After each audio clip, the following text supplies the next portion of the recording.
하지만 그는 140kg이 넘는 체중과 여러가지 대사질환 등 심각한 건강 문제를 겪게 됩니다. 나중에는 실리콘밸리 보건소장을 지내면서 수많은 전문가들과 함께 다양한 실험까지 진행합니다. 그 결과물들을 정리한 책이 혹시 방탄커피라고 들어보셨나요? 최강의 식사의 저자 데이브 아스프리는 그의 책에서 소개한 방탄커피로 더 많이 알려져 있는데요. 그는 원래 실리콘밸리에서 크게 성공한 젊은 사업가였습니다. 하지만 그는 140kg이 넘는 체중과 여러가지 대사질환 등 심각한 건강 문제를 겪게 됩니다. 그러면서 그는 자신의 모든 돈과 시간을 쏟아부으면서까지 건강을 되찾으려고 노력하는데요. 나중에는 실리콘밸리 보건소장을 지내면서 수많은 전문가들과 함께 다양한 실험까지 진행합니다. 그 결과물들을 정리한 책이 바로 앞서 말한 최강의 식사입니다. 식단에 관련된 다양한 책이 있지만 최강의 식사가 정리도 참 잘 되어 있고 읽기도 쉬운 편입니다. 다들 한 번쯤 읽어보시면 많은 도움이 될 것 같아서 몇 가지 내용을 소개해드리려고 합니다. 참고로 어떠한 광고나 지원도 없이 순수하게 구독자분들의 건강을 위해 찍은 영상이에요.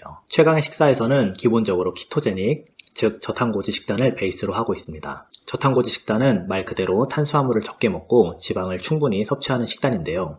잘 알려져 있는 방탄커피 역시 커피에 버터나 MCT 오일을 섞어 마시는 것입니다. 물론 저탄고지를 실천하는 것만으로도 건강에 여러가지 이점이 있지만 저탄고지를 잘못된 방법으로 한다면 건강에 더 심각한 문제를 일으킬 수 있습니다. 책을 보면 저탄고지를 유지하는 것 못지않게 어떤 음식으로 저탄고지를 하느냐가 중요하다는 걸 알 수 있습니다. 예를 들면 코코넛 오일이나 아보카도 오일 등은 건강한 지방이지만 카놀라유나 마가린 같은 지방은 건강하지 않은 지방입니다. 같은 돼지고기도 목초를 먹이고 자연 방목한 돼지고기와 곡물 사료를 먹이고 항생제를 투여한 돼지고기의 지방은 다르죠. 또한 신선한 야채를 충분히 먹는 것은 저탄고지 못지않게 중요한데요. 영양제를 통해서도 부족한 비타민이나 미네랄을 보충할 수 있지만 자연적인 음식을 통해서 섭취하는 것만큼 좋은 것은 없습니다. 그러면서 저자는 과일과 야채는 다르다고 강조하고 있는데요. 기본적으로 과일들은 당분을 많이 함유하고 있기 때문에 오히려 피해야 할 음식 중 하나로 얘기하고 있습니다. 베리나 아보카도, 코코넛 등 당분이 적은 일부 과일들만 적절히 먹을 것을 추천하고 있죠. 그리고 식재료 못지않게 조리 방법 역시 중요합니다. 아무리 건강한 식재료를 사용하더라도 고온에 굽거나 튀기는 등 잘못된 조리법을 한다면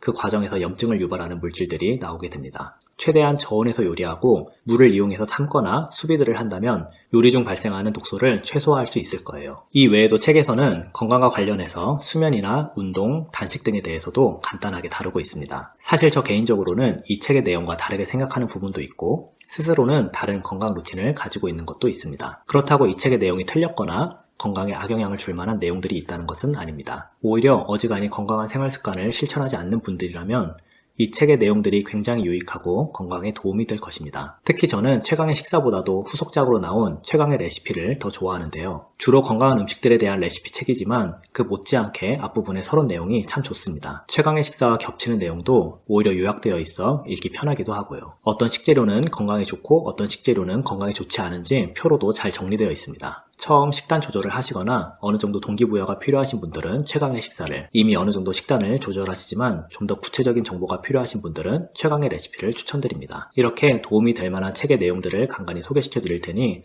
하나하나씩 잘 적용하셔서 건강에 실제적인 도움이 되었으면 합니다.